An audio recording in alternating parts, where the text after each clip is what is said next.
This is the NFL Weekend Review Show on the Flex Network. Going up, coming down, does he come down with it? Does Golden State have it? He's in the end zone, he has!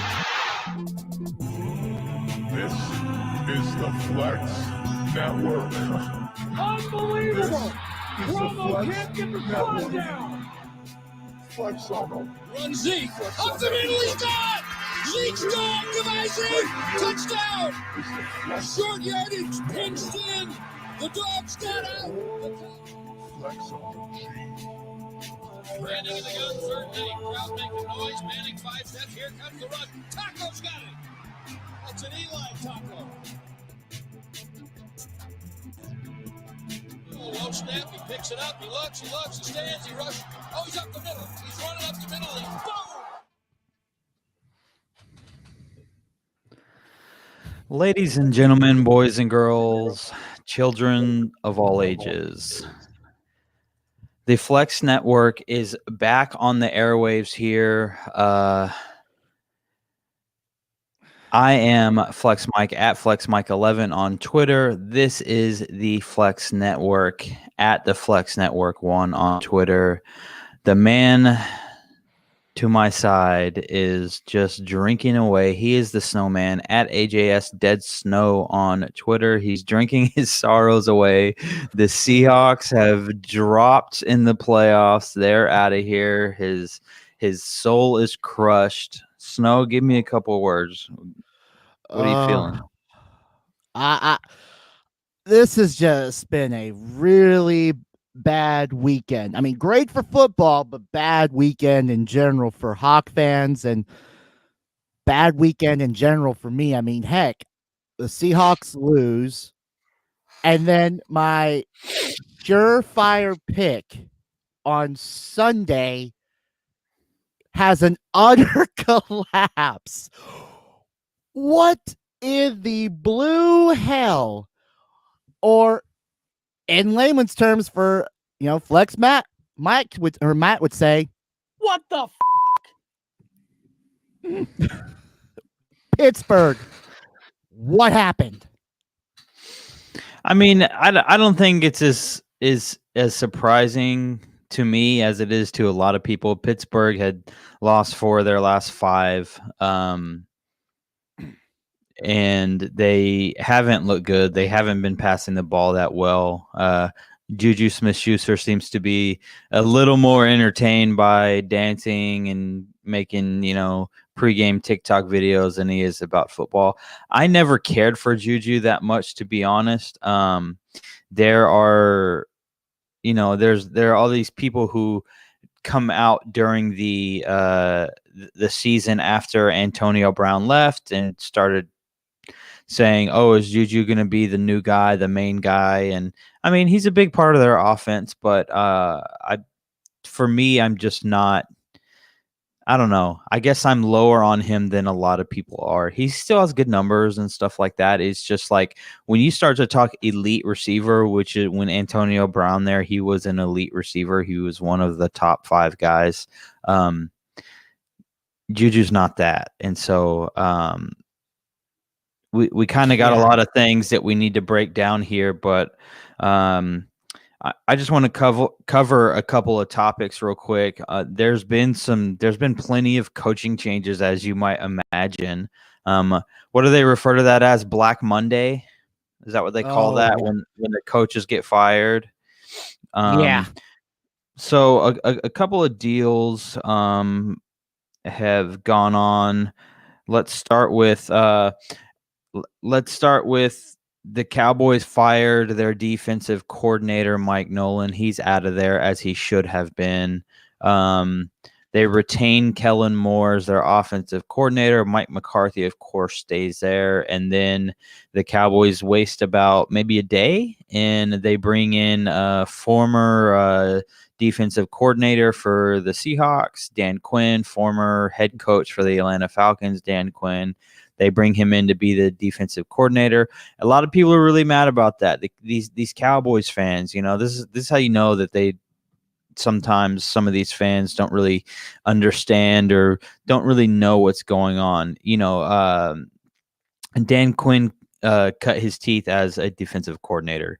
He was a major part in the whole Legion of Boom defense in Seattle, and so um, I I personally think it's going to make Dallas good as long as they can get the personnel. If they can get the right players in there, then he can make them good.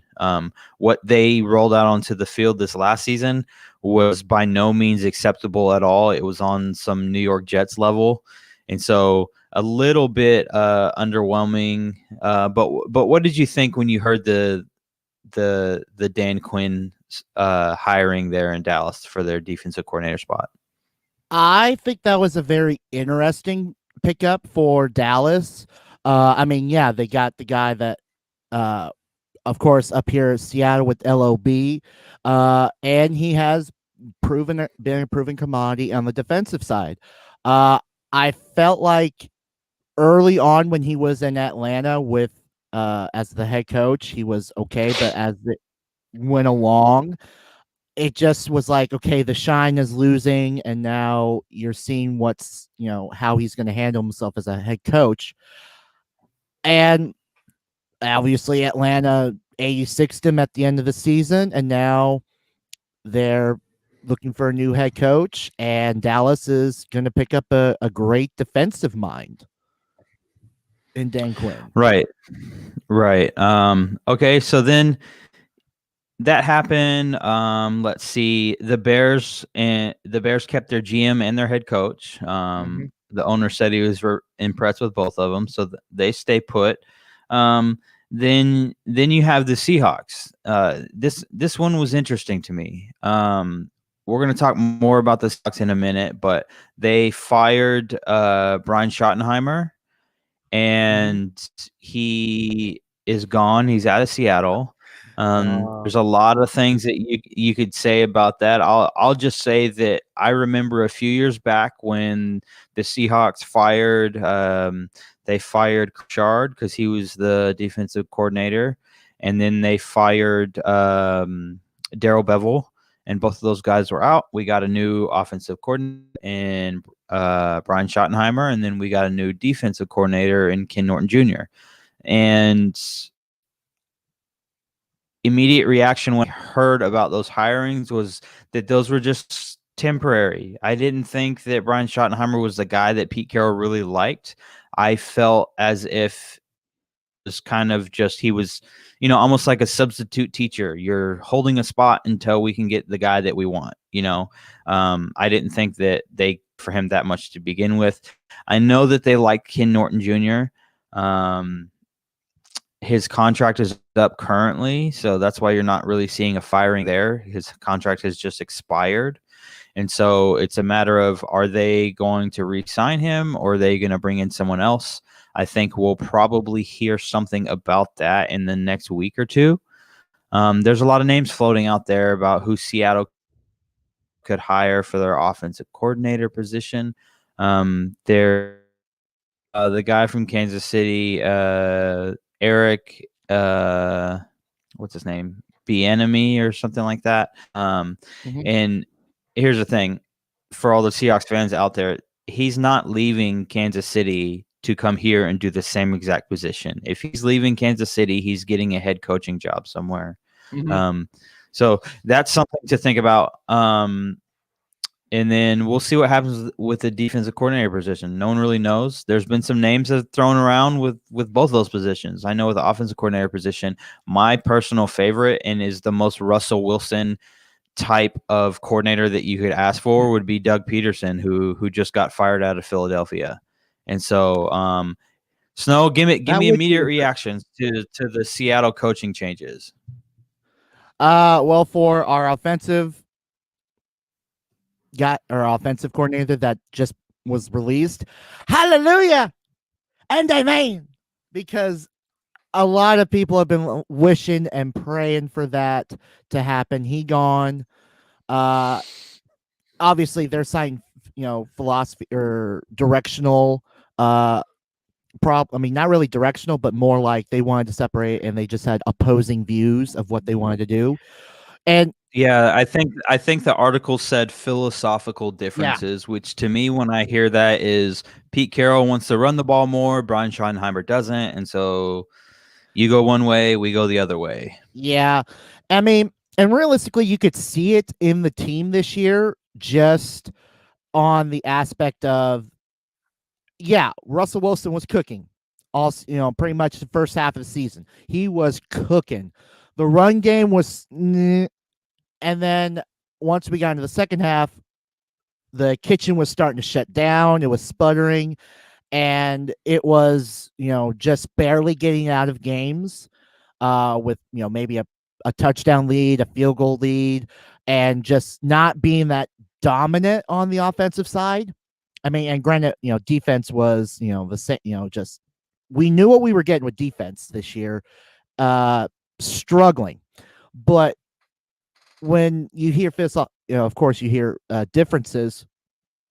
It clearly indicates, again, I want to throw one coach wants to run the ball more and, maybe throw a little bit less, while the other one wants to, no, we need to throw. We can toss in some run games here and there to get them all balanced, but it didn't work there. That's why they let him go. And the other highlight for, in the Seahawks organization is that we kept John Schneider. He's signed for a six more year hitch, which is great to get him for, to keep him on for 6 more years. Yeah, I said it in our show last week. The rumor coming out of Detroit about Detroit being interested in him, that's all smoke and mirrors. John Schneider's not trying to leave an organization that he's helped build, to go to a failing organization like the Detroit Lions. He's not going to go to the Lions. He's not going to go to the Jets. He's not going to go to these teams that have been historically bad. And so that could have just been, a move on the agency's part to get his contract extended so he could have a little more security. Now he's locked in all the way through the 2027 draft. So, yeah, we have him for some time. So, as far as to respond to some of the comments that you made, I'll agree with you that that Russ was cooking about the first half of the season, and then something happened, and you remember this the first year when Brian Schottenheimer first got here, he admitted publicly that he was kind of in awe of being able to coach Russell Wilson. And he was standing back and like watching Russell Wilson as opposed to coaching him. He was kind of like a fan watching the game. And Pete Carroll had to have that meeting with him, early on in the season. It's like, hey, we got to get things going the way we want to. We need to run the ball. We need to have balance. We need to, we can throw it all over the yard, but you got to have balance to, that was, to me, this year was the clear issue, was the fact that the run game was non-existent. And so the passing on that level where, like, I don't know if you realize this, but at one point Russell Wilson was on pace to throw for like 60 touchdowns and close to 7,000 yards. Like that's insane. And that you obviously can't keep that up. But those are things that are good, but they only last for so long. And I think those philosophical differences showed themselves in the regular season, and Pete Carroll had enough at a certain point. And I think that's when the offense went to a place where we're scoring 40 points a game, and now we're scoring like 16 points a game. Like that's an issue. And so Pete Carroll was not happy about that. And we did go through a stretch where our running backs were hurt, and it is what it is. But there were some clear issues there, and if your eyes were open, you could see it. Yeah, it was one of those things where first 5 weeks we're rolling. We go through Atlanta, the Pats, Cowboys, the Dolphins, and the Vikings, and we just we're rolling. We hit our 6 week bye. We get our break, and we come back and we lose by 3 to the Cards on Sunday night. in Arizona. So that I think that is where it started to change, because next week we came back and beat the 49ers, but then we go on this 2-game lose streak, losing a tough game to Buffalo and losing our first round 2 in week 10 to the Rams by, I want to say, by 7 right there. So Yeah, it was again, 7, but they were kicking our butt. You Yeah. know, the that was Rams that game, the Rams game that you mentioned, we lost that game in overtime, and that was a game that we were leading by 10 late in the fourth quarter, and we gave it up and let them get back into it.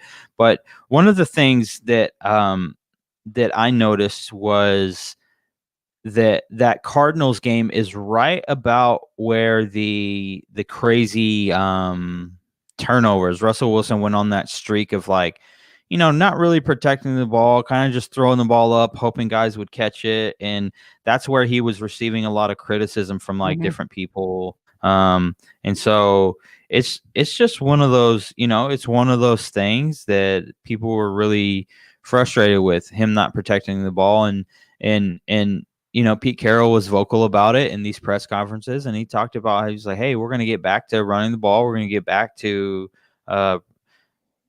protecting the ball, number one, because you can't win games if you're turning the ball over. Of course, that Cardinals game brought a bright spot with DK chasing down Budda Baker down that sideline, which was probably one of the best highlights of the entire season. But it was also it was very irritating to watch games like that. The Buffalo game, Russell Wilson had multiple turnovers. Buffalo kicked our butt, made our defense look terrible, which it was at the time. And so we went through that stretch of not being good, and then we righted the ship a little bit. Defense started playing just a heck of a lot better, and we turned it around. But you could see the offensive struggles continuing. My number one fear was that if we did get into a defensive struggle type of game, that the offense wasn't going to be able to win it for us. And that's ultimately what happened this past weekend. And unfortunately, this was something that a lot of Seahawks fans kind of realized and thought with the defense aspect of it, is that this was a real shock to everyone up here.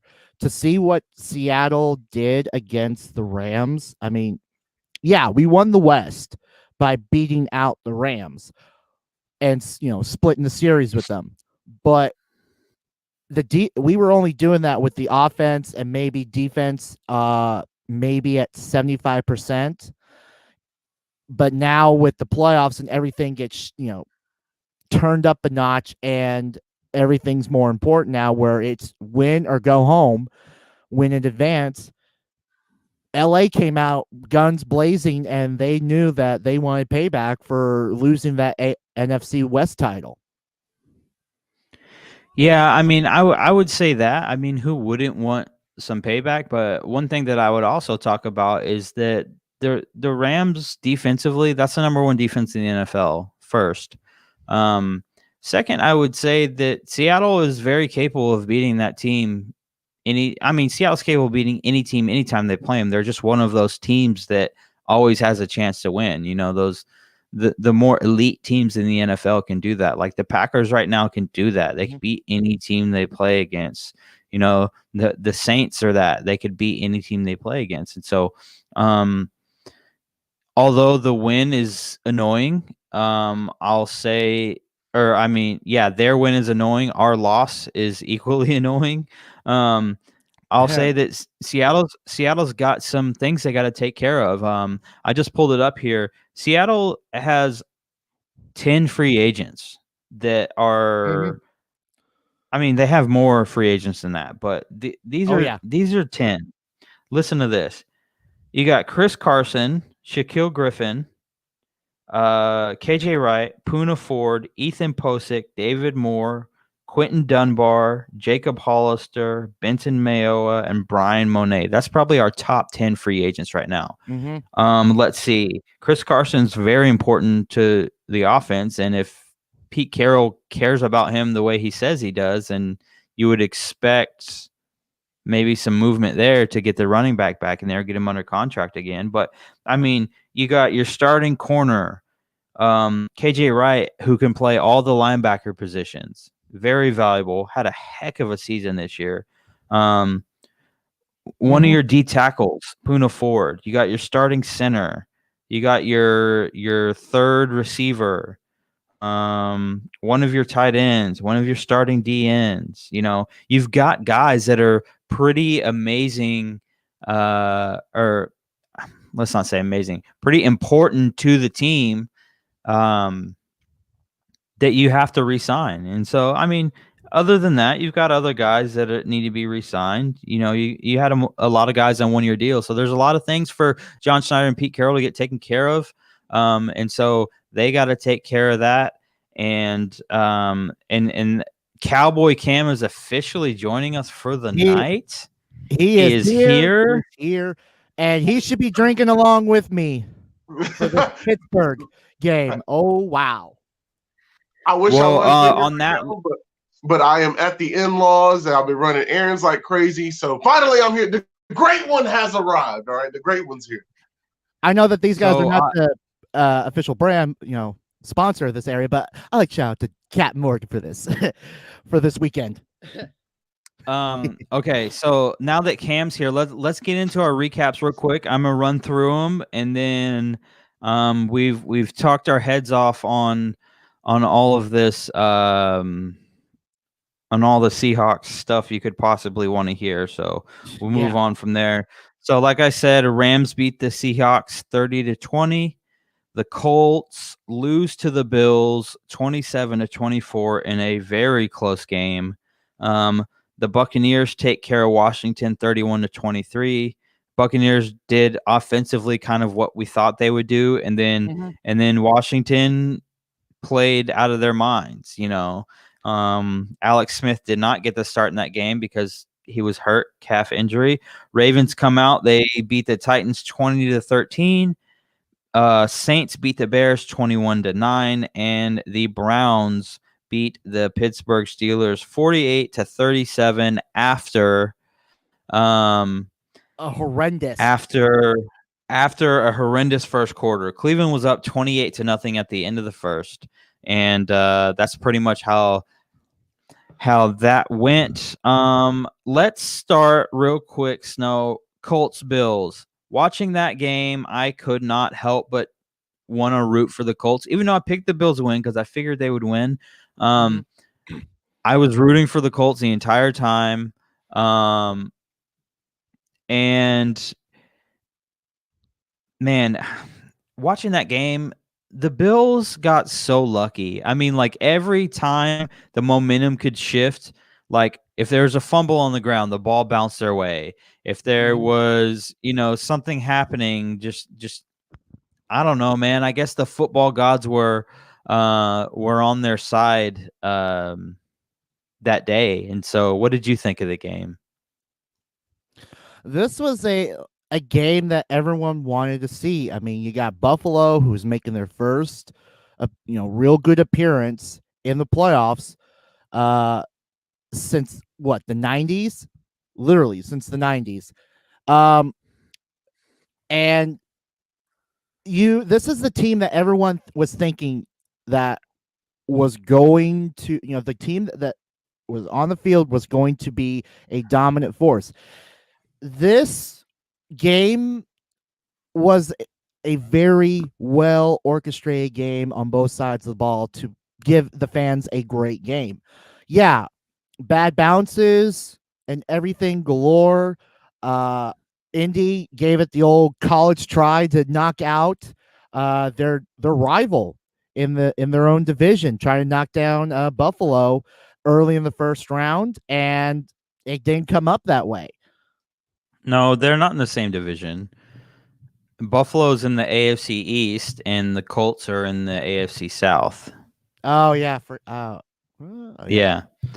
yeah, because Buffalo's in there with the New York Jets, the Patriots, and Miami Dolphins. I was but they're both in the AFC. So either way, it's an important game. Buffalo comes out. They take care of that one. You guys were really high on. I want to talk about the two games that you guys were high on. You guys were swearing up and down about. Let's start Ravens Titans. I got looked at and talked to like I was a crazy person for picking Baltimore over Tennessee. Both of you guys went Tennessee. I went Baltimore.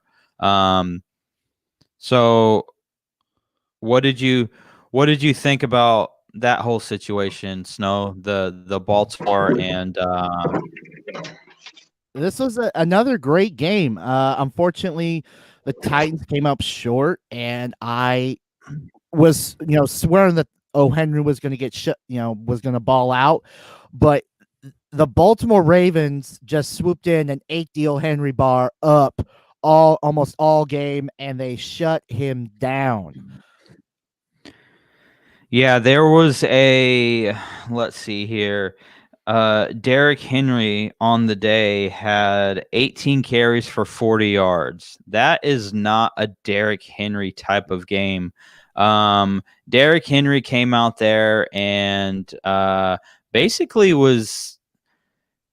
It's almost like he used up all his rushing yards in the previous week so he could hit that 2,000-yard mark. But Cam, what did you think about that game, the Baltimore and Tennessee game? Well, one, Lamar Jackson is Lamar Jackson. I don't want to bash Derrick Henry because the Ravens defense came out to play. They were set in stone on stopping Derrick Henry. And an early matchup that was winning was A.J. Brown. And this is kind of the thing with Ryan Tannehill. If the run game isn't working, what are you good at, Ryan Tannehill? Can you lead your team to victory? And ultimately, the run game wasn't working, and Ryan Tannehill couldn't get it done. He got an early touchdown to A.J. Brown, which was amazing touchdown. But besides that, it was a very mediocre, plain blah game. He was very unclutch, I guess you could say. It's very unclutch. But Mike Vrabel, who is a coach who'll say he'll do anything to win. I think he had a 4th and 2 he had a 4th and 2 situation, and I think he chose to punt the ball. And I'm like, if Derrick Henry's my guy, you have to give him a chance to run that ball. You have to give him a chance. No matter what, I think Derrick Henry falling forward gets you 2 yards. All right. So ultimately, the Ravens just wanted it more. That's what it seemed like. The Ravens just wanted this game a whole lot more than the Titans did. Yeah. Again, the defense played a huge factor because comparing the rushing yards, Baltimore had 236 and the Titans had a mere 51. So this was the game plan: shut down Henry and make Titans throw it. And yeah, throwing game, it was 158 for the Titans, and the Baltimore Ravens had 165. But again, it felt like a flip-flop.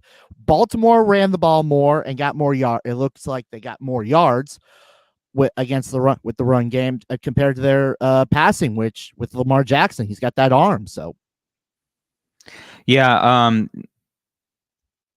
it was just one of those situations where ever since Lamar won the MVP, there's been a lot of talk about, oh, Lamar's not good and he's this and he's that.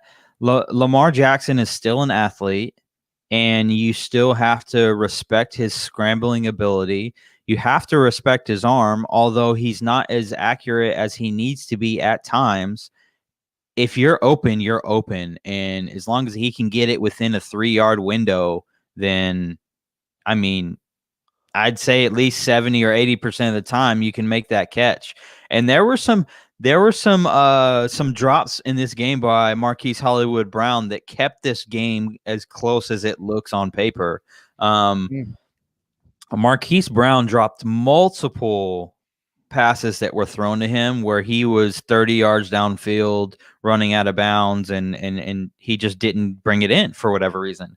And so Baltimore deserved to win this game. Their defense was frustrated. Cam talks about A.J. Brown. A.J. Brown, that was working early, but Marcus Peters got in his face and frustrated him. A.J. Brown, for I won't say the first time, but he got into a position where he started getting really frustrated with these passes behind him or DBs knocking passes down. He didn't get a chance to get his hands on the ball, catch the ball like he wanted to. And basically Baltimore said, we don't necessarily have to shut you down. We just have to slow you down and disrupt you, get you out of sync. And then that'll mess up everything else. And then you get into, when Ryan Tannehill threw that interception late in the game, he was trying to force the ball to A.J. Brown. And Marcus Peters is always looking for the interception. That's the Marcus Peters. That's his bread and butter. Baby. It's not his bread. It is his bread and butter. So that's a good thing to say about it. It's also a bad thing because his eyes are always in the backfield because he's looking for that interception. So he gets burnt that way sometimes. But Cam, final thoughts on that game before we move on. I'm gonna need to see more from this Ravens offense for them to be the Super Bowl contenders, that we imagine them to be. So they got, and the Titans defense is tough. So, I'll give the Ravens that. You beat a tough Titans defense, but I need to see more from your offense for me to just say, hey, you guys can make the Super Bowl out of that AFC. Mm-hmm. Right. Okay. So let's cover our last game of the wild card weekend. Before we get to that, I kind of want to drop some respect to the afternoon game for the Saints and Chicago game. Not only on the CBS side, but on the Nickelodeon side, because that was an enjoyable game. I mean, it was a bad game for Chicago. Let's be honest. Terrible game. Terrible game, but Nickelodeon made it so much better. Oh yeah, I mean, they had hyped this game up for that they were going to say that we're hosting a wild card game, and unfortunately, they get the Chicago and Saints game. Unfortunately, I feel like they could have gotten maybe Buffalo and Indy, and that would have been a lot better. But the graphics and what they were doing for the show, it was pleasingly enjoyable, especially for kids who are going to, what for your kids to watch, NFL game.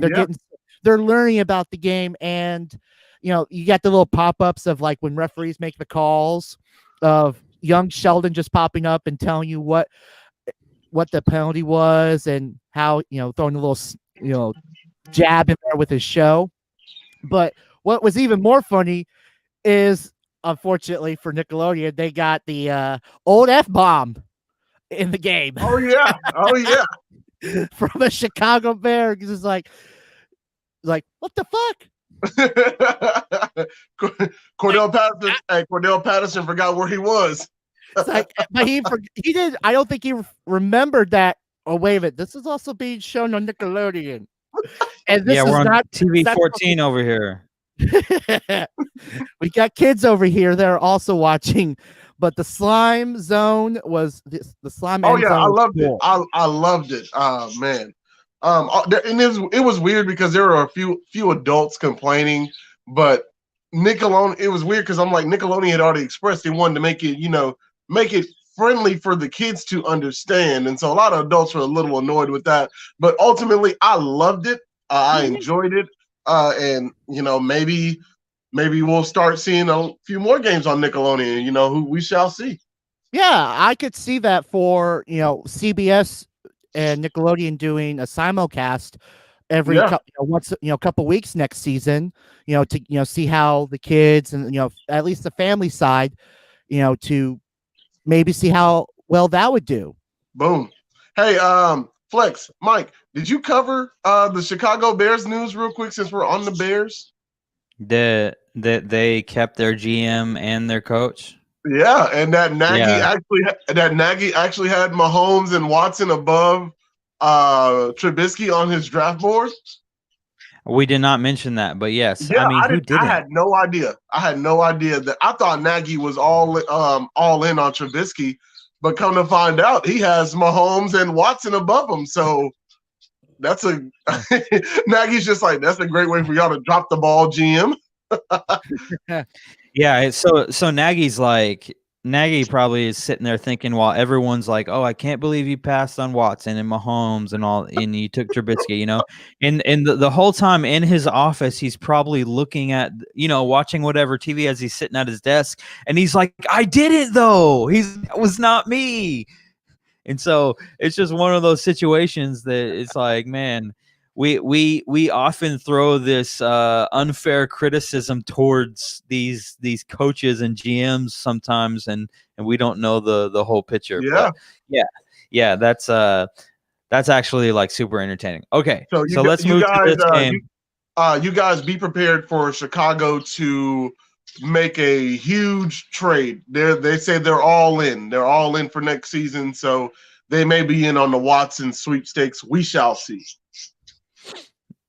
Yeah, there's a chance that he could go to Miami. I saw some things I like that about one. Watson potentially going to Miami, but I like Miami. I yeah. like Miami. No. And I'm saying the no on the aspect of Miami's got their quarterbacks. Yeah. I mean, unless they get Fitzpatrick out of there, then it's going to be Tua time only. But that's not what they're doing.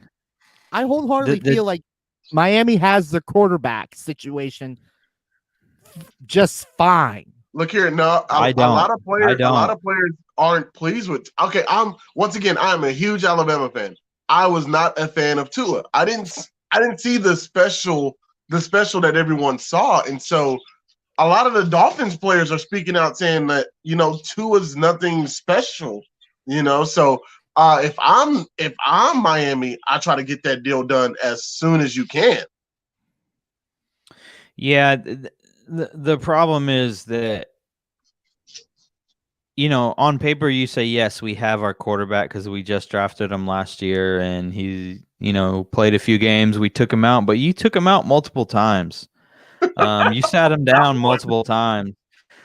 And so if I'm Miami, knowing the roster that I have, knowing the draft picks that I have coming up, the young nucleus that I have already established there, the trade proposal, as I remember it, would be Deshaun Watson for Tua plus picks, right? Yep. So Tua would have to go to Houston, and you would essentially waste his entire life because would be in Houston, and that would be awful.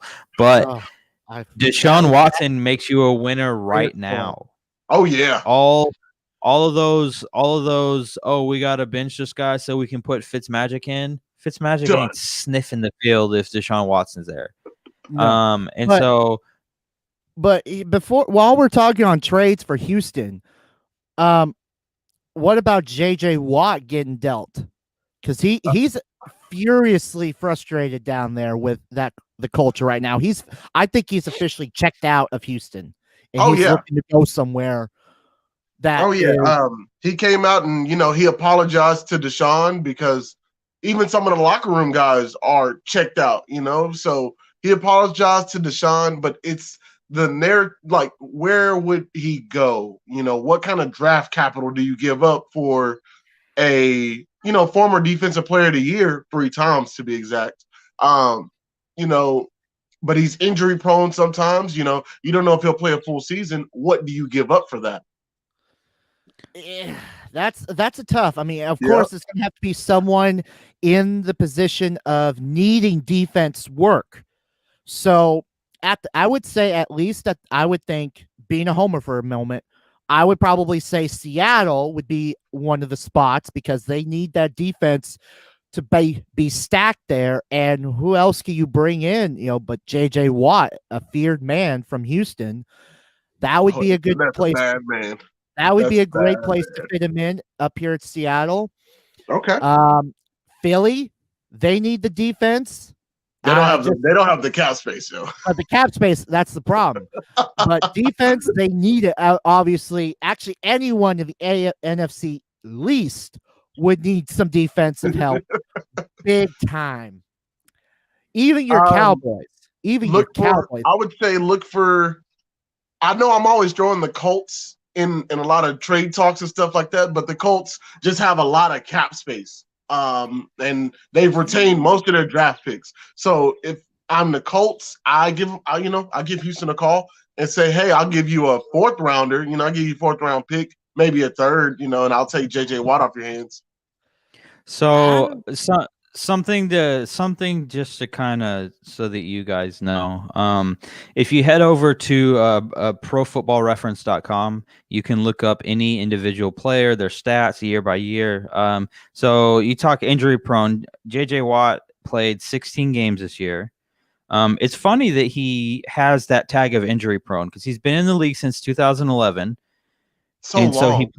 So he played every season, all 16 games for 11, 12, 13, 14, and 15, all 16 games. Got hurt in 16, only played 3 games. Got hurt in 17, only played 5 games. And then in 2018, played 16 again.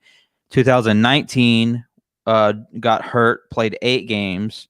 And then this last year, he played all 16. He had one interception, 1 touchdown, and 5 sacks. So I mean, he's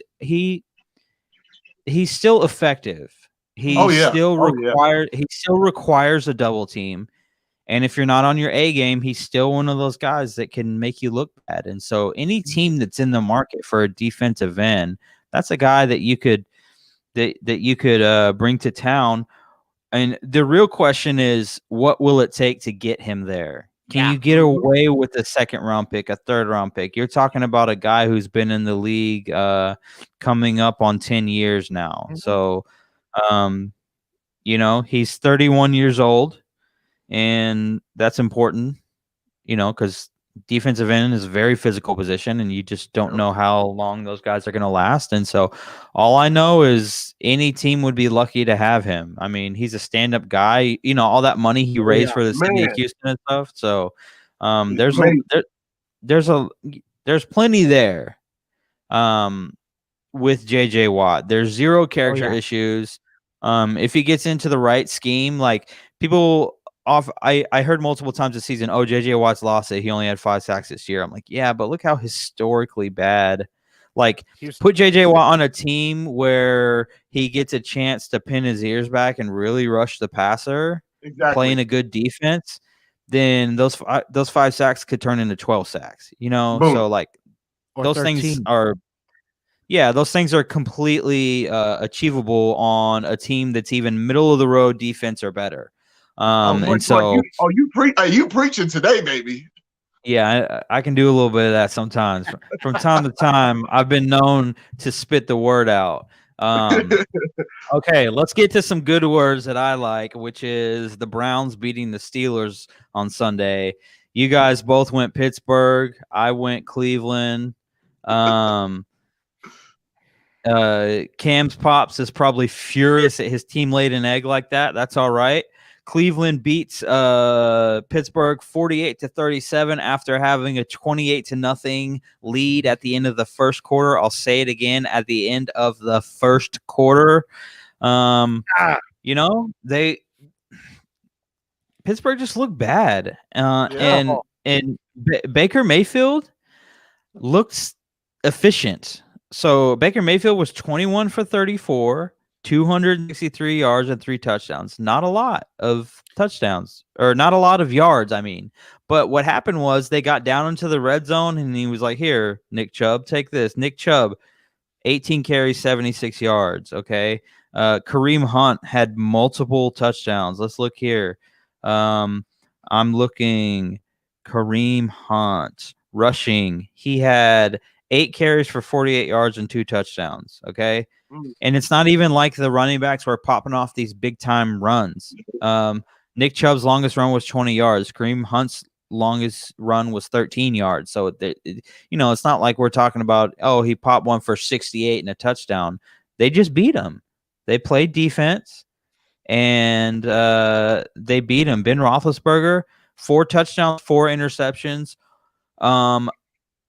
Any guess on how many attempts at throwing the football he had? I'll give it to you between one. It was 68. It was in the 60s. I know that I want to say it was an NFL record for Ben Roethlisberger to make attempts. Yeah, he was 47 for 68, 501 yards, 4 touchdowns, 4 picks. Jeez. I mean, The way he I had a say rough warm day. up that arm and ice that shoulder after every game for pitchers. I mean, give Ben Roethlisberger a tub of ice for that shoulder because it threw. Yeah. We God, don't, Pittsburgh. and Look, here Pittsburgh just has no run game, man. Oh my gosh. they need an elite running back. Like, as much as I Yeah, love James Conner, his he's not story, that. all that, he's not the elite guy. They haven't been good at the running back position since Le'Veon Bell was there. So it's Hmm. time for Pittsburgh to draft one. It's time for Pittsburgh to say goodbye to all their garbage backup quarterbacks, get a real quarterback. If I'm Pittsburgh, my not my first round draft pick, because I'm one of those guys. It's like, you don't draft running backs in the first round because they're never worth the amount of money that you would have to pay a first rounder. So if I'm Pittsburgh, I would hope, man, quarterbacks are so hard because they are they going to be in a position to draft one of the top guys at quarterback? No, you're going to have to No. hope that you find someone, or you can get someone out of free agency. But yeah, they need a quarterback. Big Ben's old. They need a running back bad. And I They mean, better hope their Najee. receivers are set. Oh yeah. But so Cam, give me your breakdown, what you thought about the game, and then we'll go to Snow after that. Well, I think the Steelers made the mistake of sitting their players. They sat their players the week before against the Browns, and literally first play snap over Big Ben's head, and the rest is history. So I think we learned that Pittsburgh. I think they came into the game thinking it was going to be easy. I think they were like, "Oh well, we played the Browns very close with our backups. We got this." And the Browns came out once again, and just another team that you can clearly see wanted the game more than the Steelers did. So man, yeah, kudos to the Browns for just taking care of business. Once again, as long as Baker Mayfield is not turning the football over, as long as he's in the pocket clean, he can deal. He can deal. He can throw the football. He's amazing throwing that football. And we're talking about the Browns having one of the best offensive line units in the NFL. Who would have ever thought that? Who would have ever thought that? So yeah, shout out to the Browns. But it's time for the Pittsburgh Steelers to do a slight rebuild on their team. Yeah, they don't have to do too much. The defense is good, or at least they were for most of the season. And like I said, they've got weapons at receiver. They have offensive linemen that are good. They don't have to do a whole lot. As Pete Carroll said a few years ago, we're not rebuilding, we're retooling. So that's all they really need to do, is they need to just add some pieces. They need to quit assuming that James Conner is just going to turn it on one day, or that Ben Roethlisberger is just going to be a top 5 quarterback again. Like, those days are over. And so it's time to figure some stuff out. But Snow, give me your thoughts on the game. I know you've kind of been a Cleveland Brown hater on these airwaves. You think we're talking about the Browns of old, but the Browns are here, and they win the game. Well, you got to understand something from my perspective. As long as I have been watching football, and the sheer, going back and watching through history, like on YouTube and seeing records and everything, you got to understand why my hatred, not hatred, but more like I have accepted the fact that Cleveland Browns suck. I mean, the team that picked up in the middle of the night went on to Baltimore, and they're still pissed at that. That the fact that they won the Super Bowl before they did. Yep. They left in the middle of the night. This is a team that was part of Bottlegate. For all you historians out there, remember Bottlegate. Go and check that out on YouTube, and you'll see that Cleveland was pissed off and just throwing bottles at the refs, throwing bottles at the players, in an ensuing riot because of play that was going on, and that was during who was the coach at that time frame? Oh crap! I cannot forget. I know. I think it was Butch Davis. I want to say. You might be right. Yeah, Butch Davis. And it was just so crazy. It's like this is an NFL team that you got your fans who are just, I understand, pissed off at, referees and everything, but for a bad call or no call. But if you're going to be pissed, do it with, don't be throwing your beer on the sideline. Don't be throwing it on the field to the point. Yeah, it was in the fourth quarter to where they were continuing to throw, and the refs were like, stop throwing, otherwise we're calling the game. They didn't stop, and like, the game is over. And it was just crazy with that. But yeah, it's just so crazy to think that Cleveland now, in almost 17 years? Actually, no, 27 years. Yeah. That they're won a playoff game. that is just so crazy to believe. And now they're off the list for teams who are no longer on a playoff win drought. And I think the only teams left is like Cincinnati, Detroit, and maybe Denver, I want to say. No, Denver got to win with Tim Tebow. Okay. And not just that, Denver won a Super Bowl a few years ago. What do you mean? Yeah. Well, I'm trying. I know I was trying to remember the other, like there was a couple other teams, but I know it was the big ones were Detroit and Cincinnati. Those are still in playoff droughts. Yeah, I'm sure the Jets are up there as well. They haven't been back to the playoffs, I believe, since those Mark Sanchez days. So, okay, so good talk on that. But before we get into our picks for the week, I told you guys earlier in the chat that we're in, I wanted to talk about this. Biggest letdown this season, and there are two teams specifically that come to mind. It's this year's Seattle Seahawks, because they were 12-4. They get eliminated by the Los Angeles Rams and Jared Goff, who doesn't even have a thumb on his throwing hand. And they don't even want Jared Goff to be their quarterback anymore. Exactly. And then you have the Pittsburgh Steelers, who, what are they in, 11-5? Or did they end 12-4 as well? I don't remember, but they started 11-0. And so you got some things to worry about there. Oh, I do actually now have the full list of longest playoff win droughts. Whatchamacallit's at 15 years. Their last one was 05. Vegas Raiders, 18 years. Their last one was in 02. The Dolphins, 20 years. Their last one was in 2000. And then Detroit at 29. Their last one was in 91. And then Cincinnati tops the charts at 30 years, 1990. Oh my gosh. The longest playoff win droughts. So I don't know about you guys, but does that make you hate Marvin Lewis just a little bit more, knowing that you had all those teams that were good but just couldn't win in the playoffs? That makes me mad at Marvin Lewis, just off the top of my head. Not even 30 years. Playoff win. I know, man. 30 years. Okay. Anyway, back to our question. So, bigger letdown of the season: the Seattle Seahawks or the Pittsburgh Steelers? And I phrase this question, and I'll start by saying my answer. I really wanted to go with Seattle, and ultimately the deciding factor was that Seattle didn't start 11-0 like Pittsburgh did. Nope. And Pittsburgh was firmly in that number one seed spot with I think the only team that was really close to them at the time was the Kansas City Chiefs, because I think Kansas City only lost like 1 or 2 games the whole season.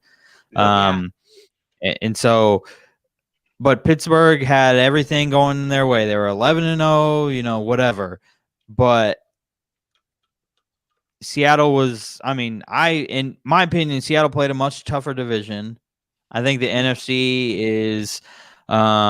is tougher from top to bottom in comparison to the AFC, which is top heavy, and the teams on the bottom aren't very good.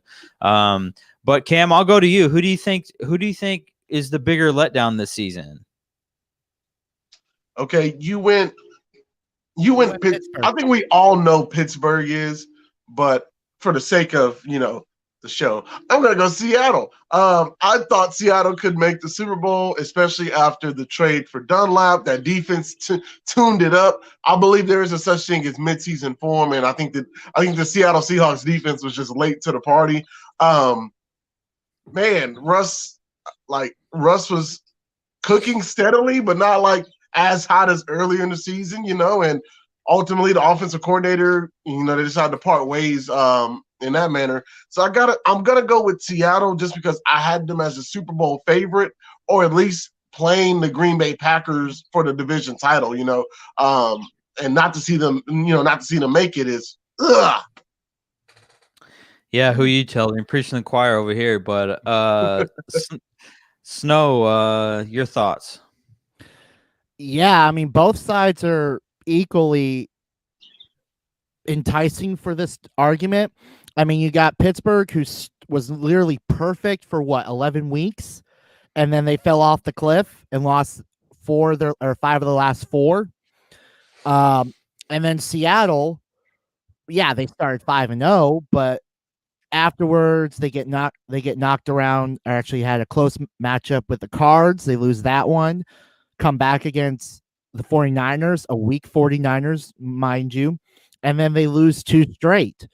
And then, but the feel with the Seahawks, and mind you, is that it was the defense that we knew in the first 5 weeks that this was not a strong defensive team.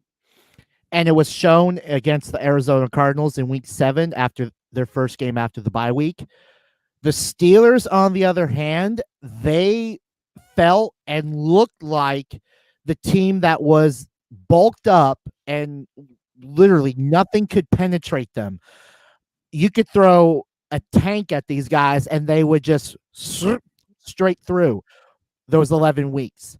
So I would say Pittsburgh, just on the plain fact that, yeah, they were perfect almost the entire season, and then they lose 4 of their last 5, and they go into the playoffs limping, literally.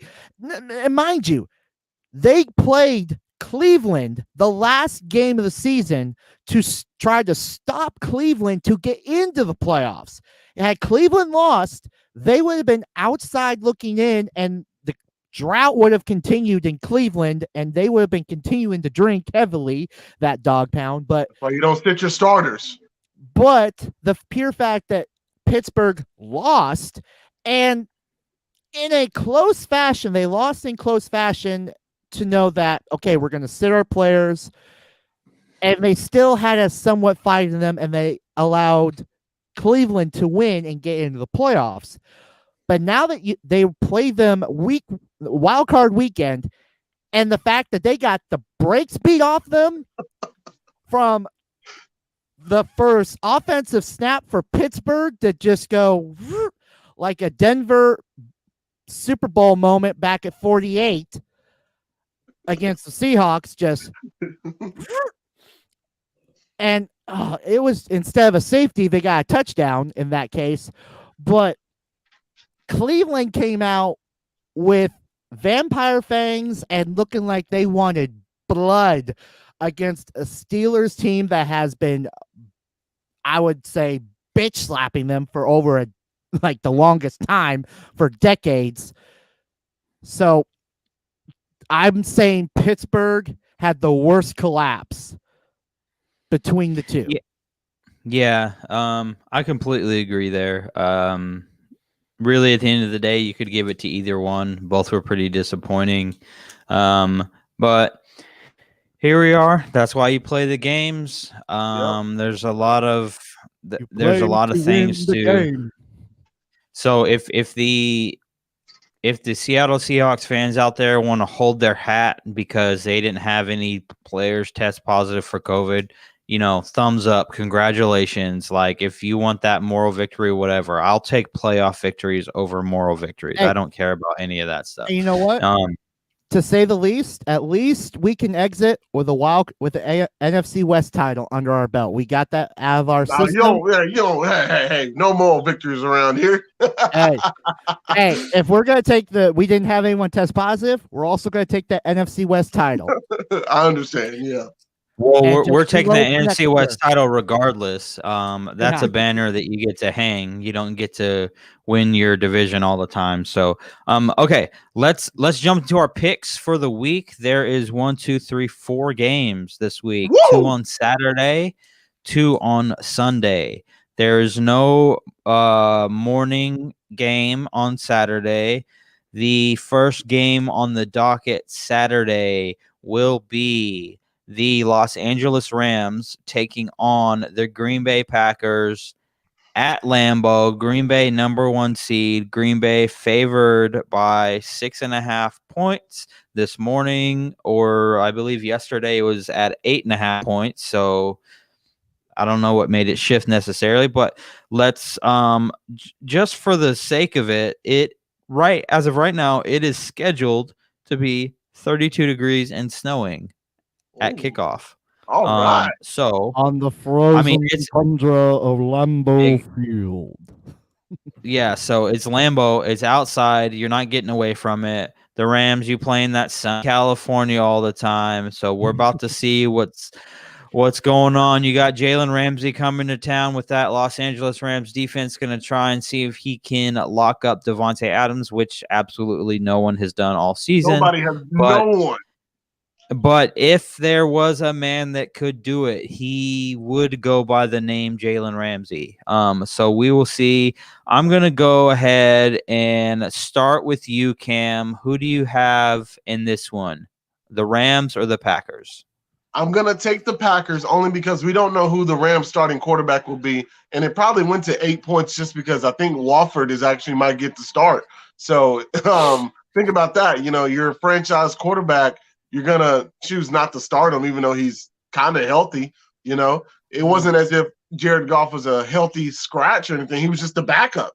He happened to come in and win last week, but it seems to me that they're going to go Wofford again, possibly against the Packers. And so and that Rams defense is legit. It's legit. And literally, if the Rams possibly had any other quarterback, I probably would take the Rams. But I'm going to take the Packers here. I'm going to play it safe. Give me the Packers over the Rams. Okay, Snow, what about you?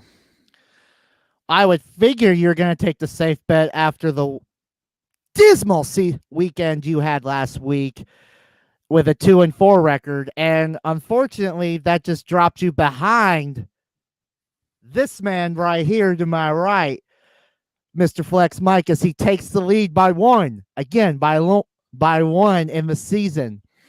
But for this game, unfortunately, I feel like I have to take the safe bet too.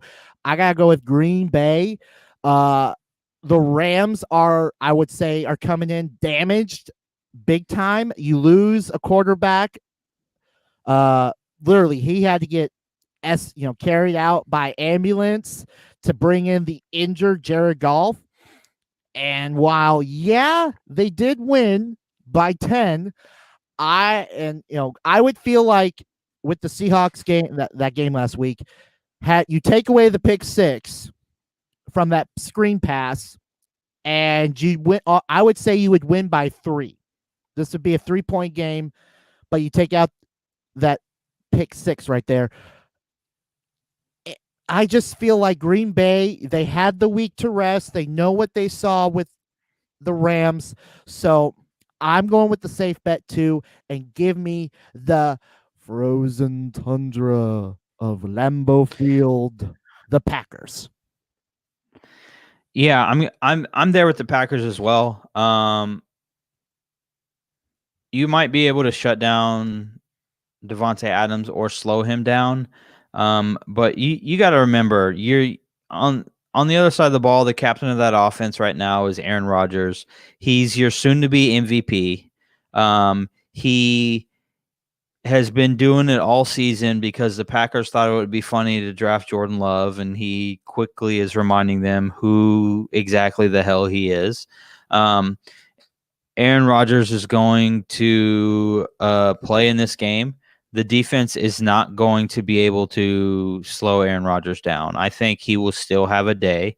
I'm not saying he's going to throw for 400 yards or anything, but I say he's probably going to throw for around 200 or 300 yards. He's going to have a few touchdowns. Devontae Adams is probably going to catch 2 of them. He might even catch one on Jalen Ramsey. Who knows? But I'm telling you, Green Bay is winning this game. If Goff plays, they're definitely winning because Goff is not a good quarterback. I've said it all season. I've said it since he got drafted. Yes. Hey, Flex Mike, do you want to go? Do you want to go work for ESPN, man? Because I swear we would be pretty great at this. Because we literally said Goff is not a good quarterback. Just because you get drafted number 1 or number 2 doesn't make you good. Ask Tim Couch. But what You're petty. You're petty. Yeah. What I will say is Green Bay is going to win. I mean, if Wolford plays, Wolford was not good. When Goff came in, he was an upgrade over Wolford. Like, Wolford had multiple, I think he had 2 or 3 drives before he got hurt, and it is what it is. But, like, Goff was an upgrade. Like, so it is what it is. I'm going Green Bay. We all go Green Bay across the board. Let's move to our Saturday night game. Saturday night has the Baltimore Ravens taking on the Buffalo Bills on NBC. That game has Buffalo favored by 2.5 points. They will be in Buffalo, New York for that game. And for the sake of it, weather conditions as of this moment, it looks like it'll be 37 degrees and snowing. Oh, yeah. So if it's a snow weekend or at least a snow Saturday, I will not complain. I'm gonna go back to you, Cam, on this one. But one thing you missed earlier was what I was talking about is Buffalo got all the lucky breaks this last week against Indy. It ain't rolling that way against this Baltimore defense. They know they're watching the ball, so they're a little bit more experienced. So I'll let you go ahead. Who you have in this one? See, that's my thing with Buffalo. That's my thing with Josh Allen. Josh Allen is phenomenal. You know, he's really good, but he will do his best to try to give you the game. He will do his best to try to give you the game. And knowing that, and man, I've been riding with Buffalo all season long, but this is the playoffs, and Josh Allen, and I think this is his second playoff game. We're going into his third. He has shown me that I will give you the game. If I have, no matter how close the game is, I will try to give it away. And I think he's going to do it again against the Ravens, and they will capitalize. Give me Baltimore to take this victory over the Bills. Now, I won't be surprised if the Bills win because I really enjoy their defense. But, yeah, give me the Ravens. Okay, Snow, what do you think in this one? Well, taking out the weather, because both teams can play outdoors. They're both outside teams. Granted, Buffalo will have a little bit more of the advantage with, being up there in New York and having fans in the stands. They'll have Bills Mafia. Again, last week, Buffalo gets out of WildCard weekend barely by 3. Baltimore survives by 7 against them Titans, but I mean, actually, I not even say survive, but they get out of Tennessee with a 7-point win. This is going to be I would say this is going to be your close game of the weekend. This is going to be the closest game of the weekend. And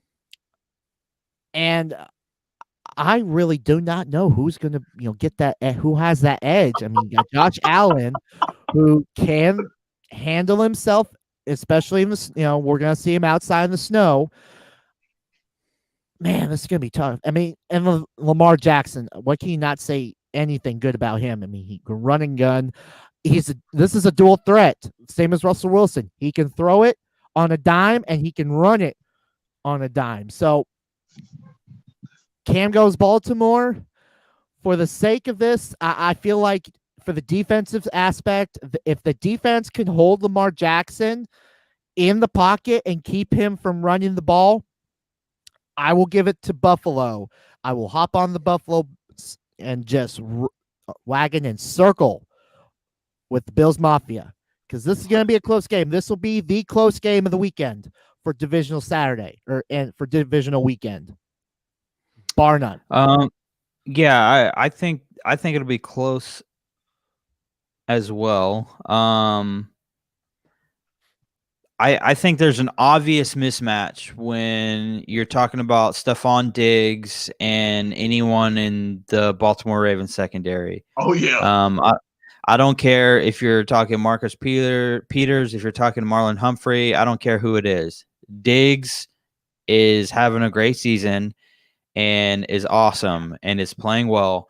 And so when it comes to all that, I'll say that I don't know who can really do work offensively from a receiver position outside of Diggs. And so I'll say this. Give me Baltimore once again. I'm going to take Baltimore in this one. I think they have a running back advantage. I think the quarterback that Baltimore has is better than the quarterback that Buffalo has. And I'm looking for Marquise Hollywood Brown to kind of have a much better breakout game this week. K. Dobbins, he's going to be out there eating. He's mad that his Ohio State Buckeyes laid an absolute fat egg in the national championship. So, Oh God. So Mama Snow back there chiming in with some Roll Tide. Okay. Yeah. So 18, baby. give me Baltimore in that one as well. I'm rolling Baltimore. I think it'll be close.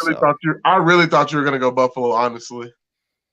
No, sir. I'm not a Josh Allen fan, but anyway, we'll keep it rolling. Okay, let's move to Sunday. Sunday afternoon game. The Cleveland Browns are taking on the Kansas City Chiefs. Kansas City is favored by 10 points. Cam, go ahead. Oh, Mike, you go first. No, I'm going in order here, okay? And this is the order we're going in. Go ahead. Oh, man, the Chiefs have been sitting for like 3 weeks, man, the starters. Oh, and there's one thing. Look here. I feel like teams don't understand. There's one way to beat the Chiefs. You have to run the football. You got to control that clock. And the Browns have 2 of the best runners in football. I don't trust that Chiefs defense, but I love the offense. I need this victory, all right? I need this. So give me the Browns, all right? I think the Browns can somehow take care of business over the Chiefs just because I need this victory here. Once again, won't be surprised if the Chiefs win. But it's something about that Cleveland team that I saw. It's something. There's something there, you know? And if Baker wins this game, Baker can solidify himself as as their franchise. I think they'll sign him no matter what. I think Baker's going to stay, but I think this for sure, like the Browns will hang their hat on that. So give me the Browns over the Chiefs, but I think it'll be really close. He did it. Okay, Snow, who do you have in this one? Cleveland or Kansas City? There's a reason why there is a team that had the week off, because they dominated. Hence a couple, maybe a couple games, but there's a reason why the Kansas City Chiefs are number 1 and the Cleveland Browns are 6. Browns had to survive. They had to win at the last game of the week to get into the playoffs. And the fact that, yes, I may be wearing orange right now. I've moved on to hockey season for me. I have officially checked out and checked into hockey season, everybody. But I'm not wearing orange for Cleveland because I feel like they had a 1 and lucky game last week against the Pittsburgh Steelers, who took them for granted for 2 straight weeks, obviously. And they obviously last week they blew the doors and the brakes off of Pittsburgh just to piss them off and to get all their frustration of years of missing the playoffs, years of getting used and abused by Pittsburgh. But I feel like KC is going to come in at home, mind you. Cleveland can't host a game. They will not host a game all season. They will not be a home team, even if, and the key word is if, LA makes it through to Super Bowl. They will not be a home team. They will be the road team, which is not going to happen. Let's just be honest. I'm going KC. Give me them Chiefs to tomahawk, to scalp this Brown back home, and so they can get back to the bar. Did you guys know that no team has made the Super Bowl since 2012 without a bye in the first round? The Giants, either on baby.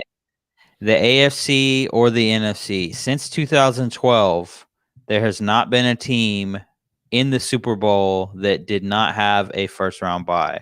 So think about that for a second. And another thing I would want to think about is I would want to think about Kansas City sitting for multiple weeks. Man, it's been a long time, dude. This is a team that is just sitting back and like, okay, our main guys are rested. They're hungry. They're showing their teeth. They want to repeat. Let me say again, they want to be 2-time champs of the world and get back-to-back rings here.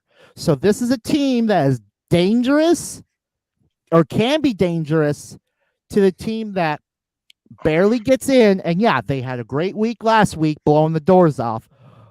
But this is a team, Kansas City, who has players that are ready and are angry, probably going to be excited to host a game and ready to thrash anybody who comes into their stadium for the next 2 weeks. Okay, look here. You said that. Yeah. Now I really hope the Browns beat them. Now I'm really on the Browns wagon. And that's the point where he just falls off the wagon. So here's realistically what I think is going to happen. I think that KC is going to come out in their normal KC stuff. I think that they will score. I think that Cleveland will then come out and run the ball and drastically slow the game down. Where in a normal game of this magnitude, the Chiefs could win this game 40-17. I think that this could be a 31-17 victory for the Kansas City Chiefs. Because secondary-wise, I'm not sure Cleveland has enough to keep up with everything that Kansas City offers.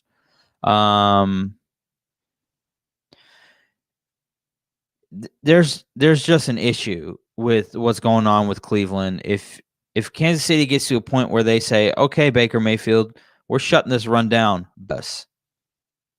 That's what I've been saying all season. When Cleveland ran all over Dallas, I was like, my biggest critique of Dallas was you didn't force Baker Mayfield to play football. But there's a massive gap between the Dallas Cowboys and the Kansas City Chiefs, right? So the massive gap being Kansas City's win now. They're ready to win Super Bowls right now. And the other thing is Kansas City is coached well enough where they can force Baker Mayfield to play football. And I think from the things I know about football, from the things I've watched about football since I've been watching football, which is a long time. I'm about to be 33 years old. I've been watching football a long time. Kansas City wins this game, like I said, a little bit lower scoring than probably what they would like. It could be a 31-17. It could be 28-17. It could be a little bit closer.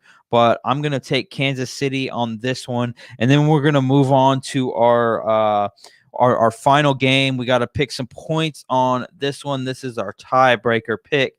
You have the Buccaneers as the 6 seed, or are they the 5 seed?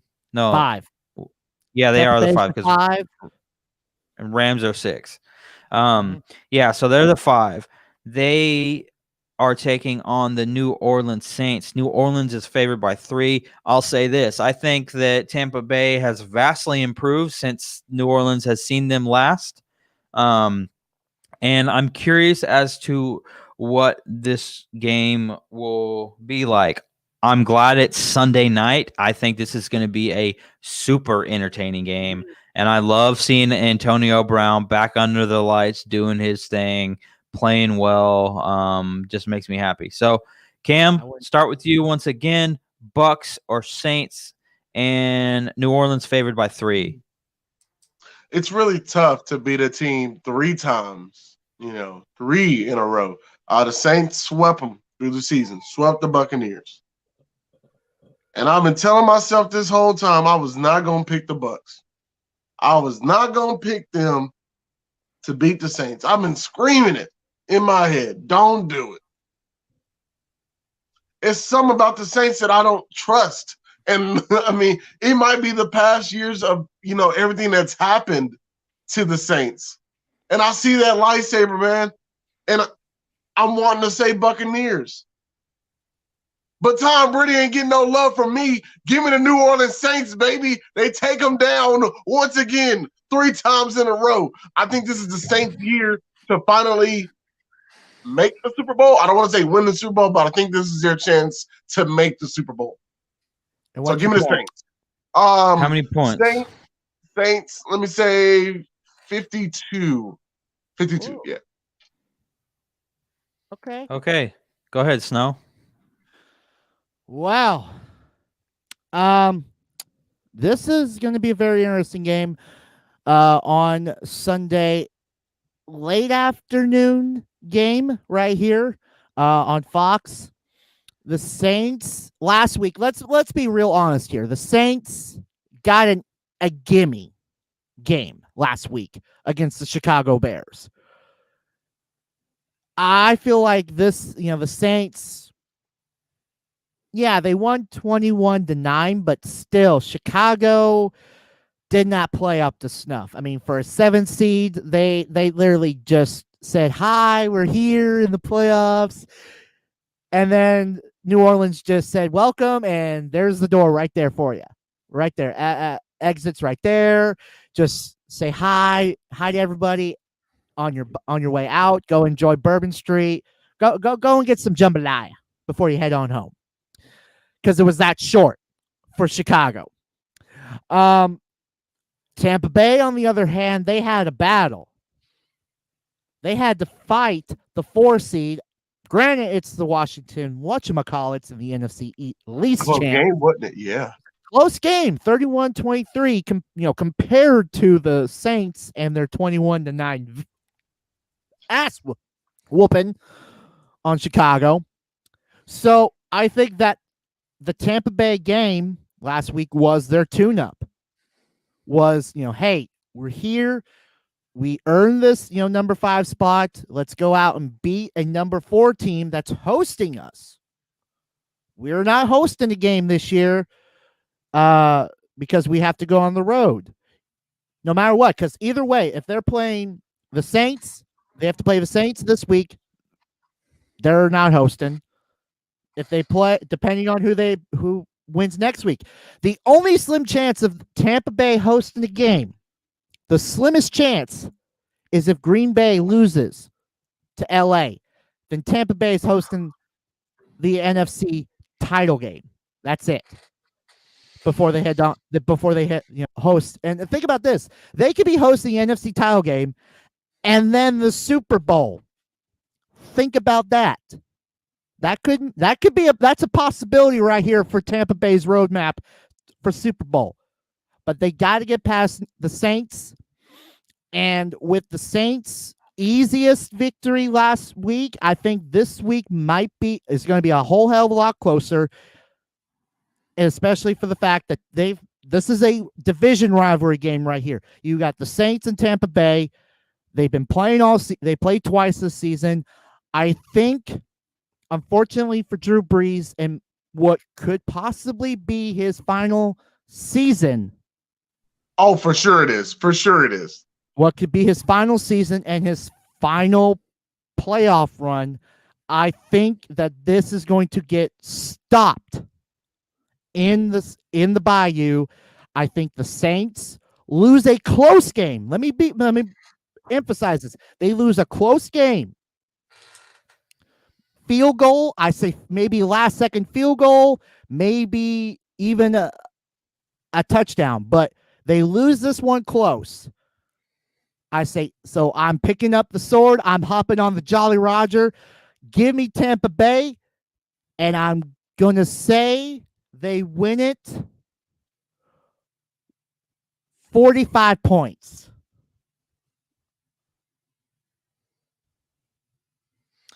Okay. So when we talk about Tampa Bay, right? Let's revisit Tampa Bay. Some clear struggles earlier in the season. Okay, the Tampa Bay Bucks, right? They lose to the Saints to open the week, or to open the season. And the biggest knock on them was that they could feast on the garbage teams, but they could not take care of the good teams. So they feast on the Panthers 31-17. They beat the Broncos 28-10. They beat the Chargers 38-31. They lose to the Bears 20-19. These are all games that have taken place. They beat up the Raiders 45-20. They come out a few weeks later. They take on the Saints again for their second division matchup. They lose 38-3. The Rams beat the Buccaneers 27-24. So there's room here to see a world where the Bucs can be criticized because they are feasting on the bad teams and they are not beating the good teams. But let me refresh your memory for a second. Travel back with me. Week 6. The Tampa Bay Buccaneers are playing in Raymond James Stadium. Don't you do that. Taking on the Green Bay Packers, and they beat the Green Bay Packers 38-10. Would you say that Green Bay's a good team? Mm-hmm. They're the number 1 seed in the NFC overall. This is Rodgers' stat line from when they played. 16 for 35, 160 yards, and 2 interceptions. Aaron Rodgers throws 0 touchdowns in that game, and one of his interceptions was a pick 6. And did I mention that he threw a pick 6 and then came out the very next drive and threw another interception? He threw back-to-back interceptions. Losing that game, Devontae Adams had 6 catches for 61 yards in that game. So all of that to say that Tampa Bay is very capable of beating a good team. Like I said earlier, I think that Tampa Bay is playing much better football than they've played all season at this point. They are peaking at the right moment. I do not trust anything New Orleans is doing. I don't trust Drew Brees if he has to throw the ball more than 15 to 20 yards down the field. I really like Tampa Bay's D-line. I like their defense as a whole, to be honest. Let's talk about a few things, though, right? You've got some injuries. Tampa Bay has injuries. New Orleans has injuries. All of Tampa Bay's Mike Evans, Ronald Jones, Chris Godwin, Jason Pierre-Paul, and Carlton Davis are all questionable. To me, an already thin receiving core in New Orleans just put Traquan Smith on IR. Jared Cook's questionable. Their offensive tackle, Armstead, questionable. Taysom Hill, questionable. Latavius Murray, questionable. The only surefire thing on the Saints right now are Michael Thomas and Alvin Kamara. That's not enough to beat Tampa Bay. Go ahead and swing that sword, Snow, because I'm taking Tampa Bay, and I'm going to go 53. Tampa Bay and 53. You made valid points. You're not wrong in your assessment. Once again, I just need this victory, so hopefully I'm right. Yeah, you do need this victory. Another thing, I want to see another Green Bay, Tampa Bay NFC Championship game. I would love to see that. I want to see that rematch. I don't. Oh, God. But you're talking about two all-time greats. You're talking about Aaron Rodgers against Tampa Bay, right? Mm-hmm. That would be sweet, and it would be in Lambeau. And chances are, January in Lambeau is awful. If you have to do that, it's awful. And what would make me happier would be that. Yeah, what would make me even happier is seeing Tom Brady go to Lambeau and not be able to do a single thing. That would be so funny to me. Here's the thing. Remember this. We know Tom Brady's history in the snow. If he was, say he's to go to back to Lambeau Field and play in the snow, I mean, a tuck rule kind of. Oh, God. Of course. Fortunately, I have to bring up that bad history, for Raider fans. But yeah, the tuck rule, he could get it done in the snow, unfortunately. Being in Boston for almost. Can those receivers get it done in the snow? That's the question. Yeah. That's the real question. Really think about this. We get a Green Bay, and we're just spitballing for next week for title games. We get a Green Bay versus Tampa Bay. That would be, I would love to see that matchup because, number one, you're going to have Green Bay trying to get back to the Super Bowl for what? First time in how many years? Off the top of the head? I think they 10. I think it's 10 years. 10 years. Yeah, 2010, they beat the Pittsburgh Steelers in the Super Bowl. Yeah. So about 10 years. Tampa Bay having a chance to not only be the NFC champs, but to for the first time, host a Super Bowl in their own stadium. How incredible history would that be? And not only that, Tom Brady is hosting the freaking Super Bowl party in Tampa Bay. That would be so huge for Tampa on its own. And to see who comes out of that AFC title game, depending on what happens, Buffalo, Baltimore, KC, or can't say it. Can't say it. Hey, that C on your chest right there, Snow. That C on your chest stands for Cleveland. No, it will never stand for Cleveland. It will stand for Captain Duck. Thank you very much, Captain Duck, on these airways. But again, this would be a very great, depending on what happens this week, we're going to get great matchups for the AFC and NFC title games next week, which should be a blast. And to see who's going to move on to Super Bowl. Right. Okay, so that wraps it up for the week for us. There is 1, 2, 3, 4, 5 games for your viewing pleasure. 4. 1, 2, 3. Oh, sorry, I was counting my numbers at the bottom. That's not a game. There's 4 games this week. You get 2 on Saturday, you get 2 on Sunday. Enjoy your football weekend. Play your daily fantasy sports. Throw some money on there and see if you can, win a couple bucks or something. We are the Flex Network. We are on Twitter at the Flex Network 1. That is Cowboy Cam below me. You can find him on Twitter at Cowboy Cam 11. On his Facebook page, Cowboy Cam, find him there. The Flex Network is on every podcasting platform. We're on YouTube. We're on Facebook. We're on Instagram. and Twitter, like previously mentioned. So find us on all those places. Like, subscribe, share with your friends if you like our content.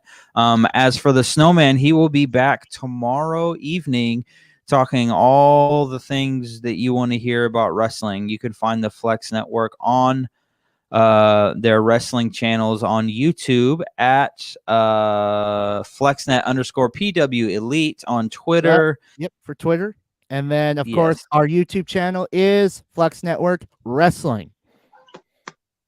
Yes, and so he will be there. He'll be breaking it all down for you as the Royal Rumble approaches, one of the best pay-per-views. And so here we go. I'm Flex Mike. We are the Flex Network. I will catch you guys later. Peace out.